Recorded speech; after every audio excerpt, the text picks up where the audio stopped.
Now, folks, if you'll just gather around a little closer now. Come right in a little closer. That's it. That's fine, folks. All right, let's go, because you know what I came in to do. I don't get paid for overtime. I'm here to fight.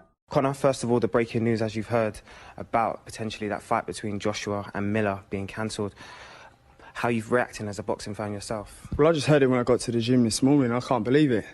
The biggest night of your life, the biggest fight of your career, and, you know, you get tested positive for a banned substance. It baffles me. When you see boxers at the top level concern themselves with these sort of issues, especially this close to a massive fight, I mean, does that not concern you as a professional in that field? Well, my nutritionist, I think I'm not even, you know, at world level. My nutritionist has a go at me for taking vitamin C tablets if they've not been tested. So the team he's got round him should say, listen, check all your substances. You're earning a few good quid here, and why put that to risk? That came back to hurt Conor quite a bit, hasn't it? Yeah. I'm not sure if he was taking anything back then. I'm not sure if he's taking anything now. That interview took place early June 2019 because they're talking about the Jarrell Miller-AJ fight. Now, we saw Jarrell Miller getting the MSG fight with Anthony Joshua cancelled. Huge fight. We saw Canelo versus Triple G to get postponed because of Canelo testing positive for clenbuterol. Wilder versus Ortiz got postponed for whatever Ortiz got popped for. Them fights were rescheduled, and they're saying that Benn and Eubank could be rescheduled. They're calling a postponement more than a cancellation. But the UK has been rocked to its foundations. It hasn't really had a history of PED testing playing a major cameo in the build-up to a big fight. Although we don't have as much major fights in the UK as they do in America.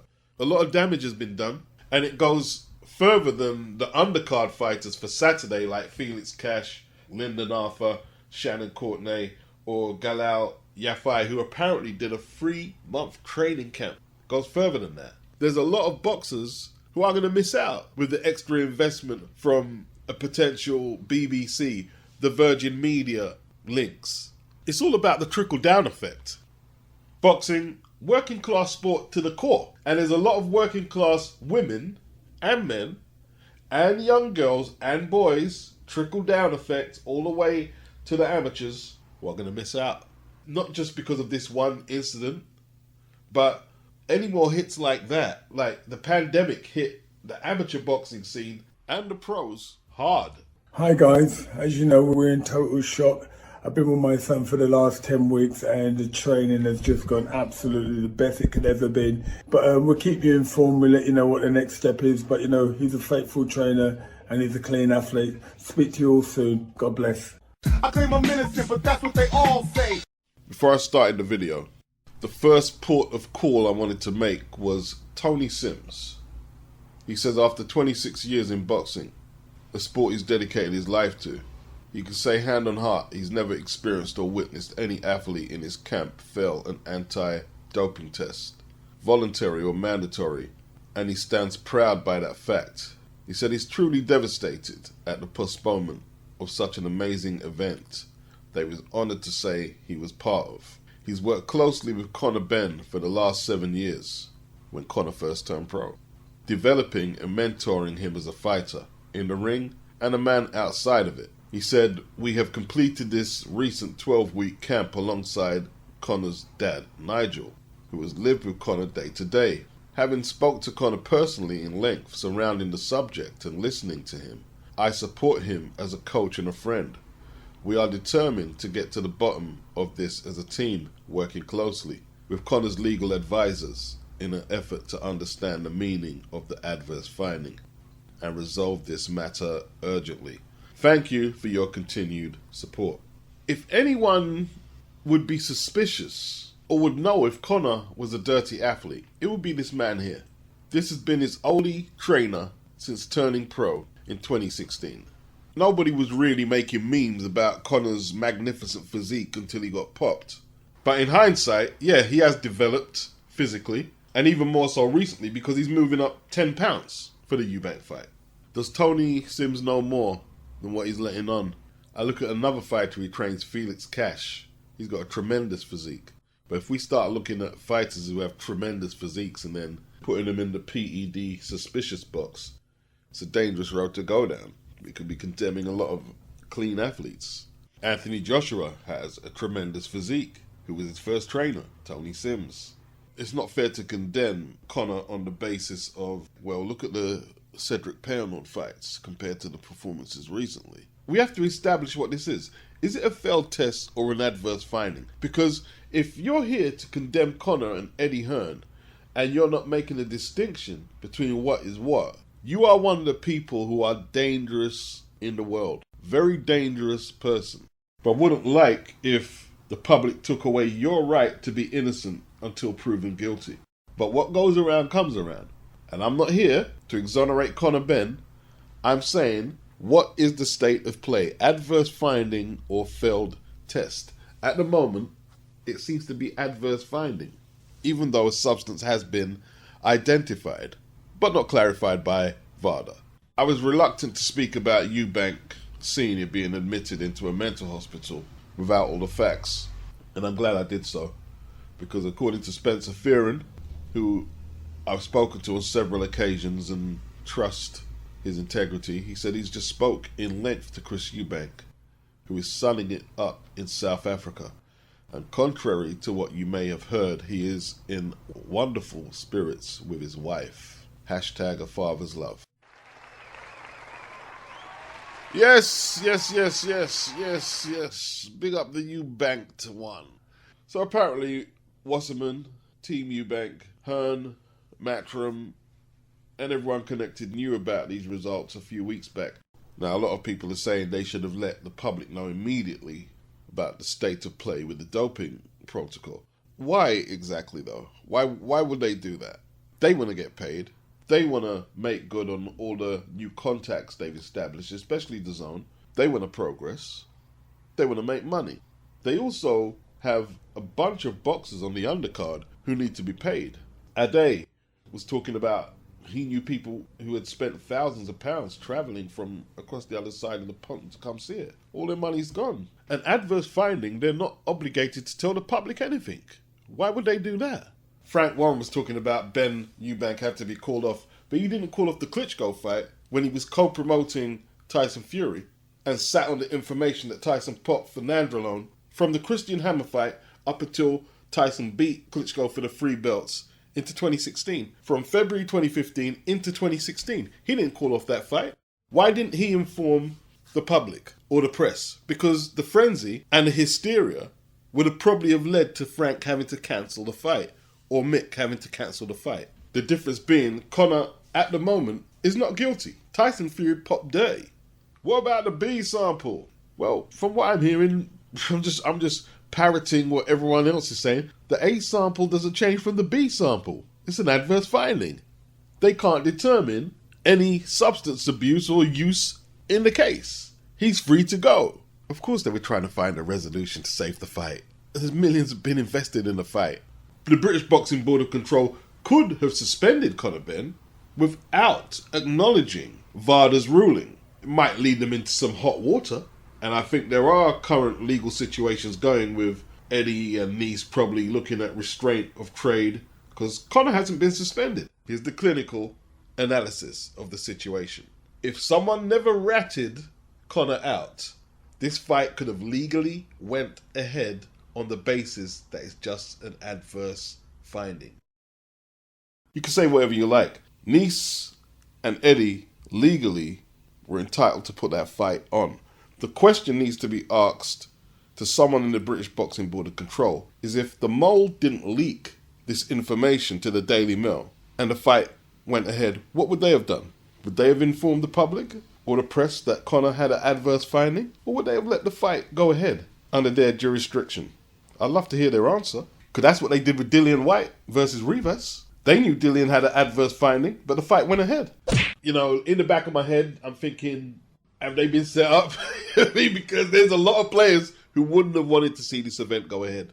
They wouldn't have wanted to see it go ahead. People overstate VADA's power. There are a lot of people that don't realize VADA doesn't have teeth. And if you contract them, you can put in the contract, yo, don't publish what you get. You notify us. You can put that in the contract. Like, don't publish it to the media, because ideally, VADA can't release information, or they're not supposed to anyone, release information to the affected parties. His team, all right?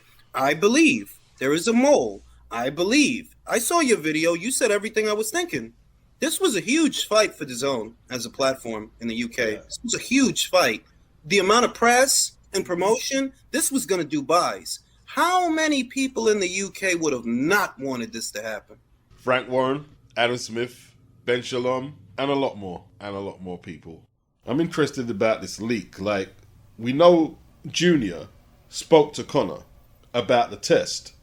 The confusion is, like, Eubank said, oh, no, we haven't spoke. No, he said we haven't spoke today. But he did speak to Conor previously about the adverse finding. So Chris knew about it before the mole or the leak gave the story to the Daily Mail. Did Chris tell Senior and he leaked it there with Chris Jr.'s consent or without it? If Chris Jr. didn't tell Senior, how else would a Senior have got it? I don't get that. VADA could have leaked it. They could have leaked it. And I'm not saying they did, but I always warned about people propping up VADA too much, like when they started popping a lot of boxers regular. And everybody was saying, if you're not testing with VADA, you're suspect. And now they have maybe a little too much power, perhaps. And what would their motivations be to leak it? Or if the mole leaked it from there? Money? Power? Intel? I don't know. It could be someone in Eddie Hearn's camp. Perhaps Wasserman. Could be. What cannot be denied is that Eddie is not popular amongst the other big players in boxing. So we got to look at the possibilities. Because Cali doesn't have the notoriety that Eddie Hearn has, he's not really in the spin cycle that Eddie is in right now. Eddie is like, wow. And I'm looking forward to Conor Benn on camera and whatever he's going to say to try and spin out of this. Let me rephrase that. What they're going to tell him to say to try and spin his way out of this. No freestyling here. Like Dean White said yesterday, the stigma is always there, adverse finding or not. Only the Star newspaper of this story here. Now, the Star newspaper were like the Sun on steroids. Like, the Sun used to have page 3, and basically that was a page where they had topless women showing their breasts. But the Star littered the whole newspaper with boobs. And they've did this article about Sean Turner, who took Hrgovic the distance, didn't he? And lost to Nathan Gorman a couple of times. An Irish heavyweight who lost to Anthony Joshua twice in the amateurs. And he's talking about he hates Chris Eubank Senior and Junior, wants to see Junior get brain damaged and crippled up, and he doubled down on it when he was challenged on social media about the comments. Billy Joe Saunders, he liked the post. And it seemed to stem from one commenter who said, do you remember when he was in Liverpool, Eubank, and he refused to give anyone a handshake or something like that? And it seems like that's stuck with Sean. It's stuck with Sean. He said he's going to make a comeback and try and fight Anthony Joshua. But if that's how he feels, that's how he feels. You know what I mean? The last thing I'll say on it is, if the British Boxing Board of Control get hold of them comments, will he get licensed? So sometimes you got to think before you act. There are consequences, or could be consequences.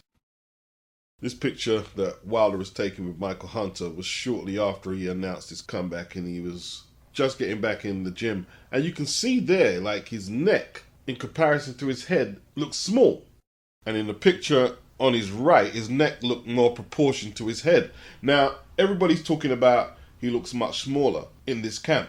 He's always had the slender legs. Now, he returns to the ring next weekend against Robert Helenius. But the Boxing Social are saying there are concerns over the American's weight, and it has raised a few eyebrows ahead of his comeback. He weighed 238 for the last Fury fight where he was knocked out, but it's being said he's considerably smaller right now. But how much smaller? Wilder has dismissed these concerns and says that his team are not worried about his weight going into the fight. So he gained a lot of weight for the Fury fight, but he said he was more concerned about the expectation of seeing his body look a certain way. That's a strange comment, but at this moment in time, he said he's going back to what he's used to and what's comfortable. And what's comfortable for his body frame, 220, or maybe under. I don't get the bit where he says he wanted to see his body a certain way. He wanted to see himself like a muscular guy. You know, we're always told and we always reference that it's not a bodybuilding contest. Your training has to be built around being functional. So that's a difficult one to break down. So taking off 18 pounds or maybe more shouldn't be too much of an issue, but he's 36. Helenius weighed in 246 for the second Kaonaki fight. So he's going to have a considerable weight advantage, one would assume, next week. Can he make use of that? Or will Wilder's speed be the deciding factor, going back down to 220 or under? I've always said that Helenius squandered most of his talent, and he does have talent, but he's coming back off 2 stoppage wins on the bounce against the unbeaten Polish fighter, Kajanaki. Wilder's coming off 2 stoppage losses. So the psychology of Helenius, I presume, feeling very confident coming off them 2 upset wins. And Wilder, in theory, could be out of the loop as much as we are, how he reacts in his ring return after 2 stoppage losses. Sparring will give him confidence and will sharpen him up, but it can't give him all the answers he needs until he goes back between the squared circle. Wilder knocked out Washington and Duhaupas, who both knocked out Helenius. That's a decent form guide about the gulf in ability between the two. Wilder is the better fighter. It could come down to what stage of Wilder's career that Helenius is catching him. I think Wilder has more heart, probably has a better chin, and a little more determination when the going gets tough. I think Wilder has the better instincts, which can cancel out who's the better boxer from who's not. I think his application to training, even though he doesn't run and takes a few shortcuts here and there, I don't think Helenius is as fit as Wilder. If Wilder doesn't end it really early, I expect him to have a few technical issues, but he should be able to make the adjustments to land that big right hand and hopefully onto the Alexander Usyk fight. Joe Cordina showing his hand after surgery. He injured his hand during training, which led to him pulling out of the first defense of his IBF featherweight title against Shavkat Rakhimov. The fight was supposed to take place on the undercard of Bivol Ramirez in Abu Dhabi. He said he feels robbed. There's no doubt he's injured. We can see the surgically repaired right hand. Now, I loved Joe's victory against Ogawa. Great knockout. But, we got to keep it in perspective. It was a voluntary. DAZN broke the bank to get Ogawa over to Wells, and Joe took him out in the second round. But it was a voluntary, and the rules are the rules. Rule number 1, the IBF will not sanction any bouts to further delay the mandatory defense of the IBF Junior Lightweight title, including requests for unification bouts, nor will the IBF grant any further exception requests. The winner of Ogawa versus Cordina must make a mandatory defense of the Junior Lightweight title against Shavkat Rakhimov within 90 days or by September the 2nd, 2022. The orthopedic hand surgeon consultant Mike Hayton revealed that the recovery period will put Cordina out of the ring until at least late 2022, with March 2023 a realistic time frame. And according to Eddie Hearn, the IBF have ordered Zelfa Barrett, matchroom promoted, to take on Rakhimov for the vacant super lightweight strap. If I've said featherweight earlier, please excuse me. With the winner having to face off against Joe Cordina. Eddie will be hoping for Zelfa Barrett to pull it off, and so will I, but it's a big task, and we'll break that fight down at a later date. Shouldn't be much issue in terms of a purse bid. Eddie should be able to cut a deal with Rakhimov and get that fight on DAZN with Zelfa Barrett. So, look, it's a good situation all round. It's not that bad. It really isn't that bad. A lot of Cordina fans and just boxing fans went a bit crazy when Cordina got stripped. And you could understand why, especially after the excitement and euphoria of Joe winning that title in such spectacular fashion.